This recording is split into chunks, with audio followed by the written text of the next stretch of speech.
छठी घाट आई के छठी घाट आई के।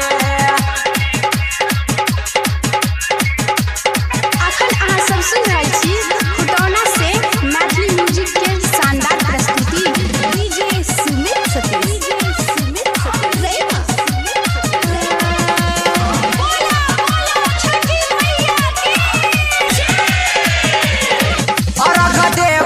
सूरज देव के दौरा सजाई के अर्घ देवई सूरज देव के दौरा सजाई के दौरा सजाई के छठी मैया जी देतई दर्शन छठी घाट आई के राना मैया जी देतई दर्शन छठी घाट आई के अर्घ देवई सूरज देव के दौरा सजाई के अर्घ देवई सूरज देव के दौरा सजाई के दौरा सजाई के छठी मैया जी देतई दर्शन छठी घाट आई के राना मैया जी देतई दर्शन छठी घाट आई के।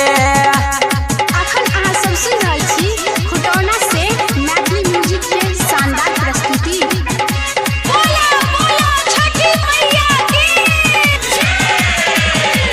डीजे सुमित सतीश।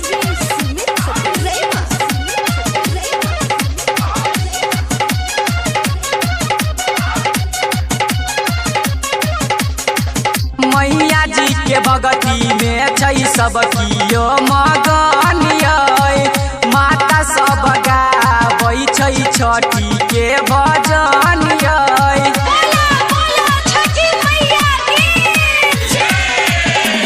हाँ मैया जी के भगती में छै सब कियो मगन यै माता सब गाबै छै छठी के भजन यै। मिलते खुशी सुनु भौजी छठी पर्व मनाई के मिलते खुशी सुनु भौजी छठी पर्व मनाई के छठी पर्व मनाई के छठी मैया जी देतई दर्शन छठी घाट आई के राना मैया जी दर्शन देतई छठी घाट आई के। अखन अहाँ सब सुन रहल छी खुटौना से मैथिली म्यूजिक के शानदार प्रस्तुति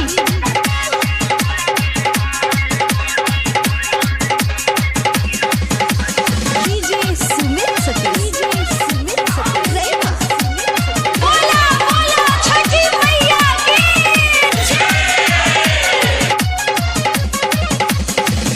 अन्न धन के आँख दै छै कोरियन के काया बाजी न के पुत्र दै छै नीरधन के माया।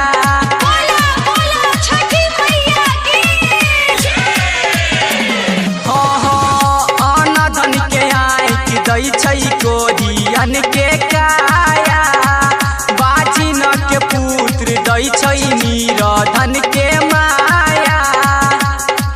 अहू किछो मांग भौजी राना माई से अहू किछो मांग भौजी राना माई से राना माई से छठी मैया जी दर्शन देतई छठी घाट आई के राना मैया जी दर्शन देतई छठी घाट आई के।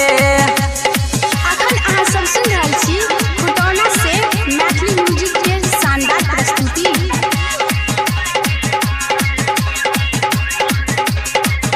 डीजे सुमित सतीश।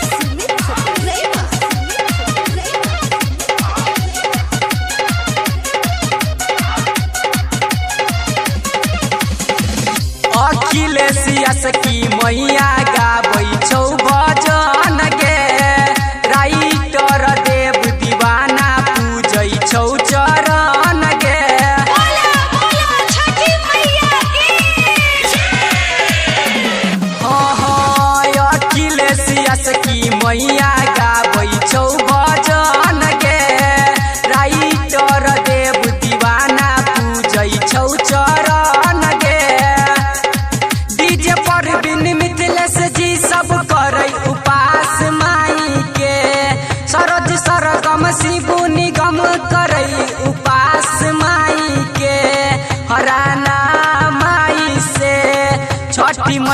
जी दर्शन देतई छठी घाटी आई के।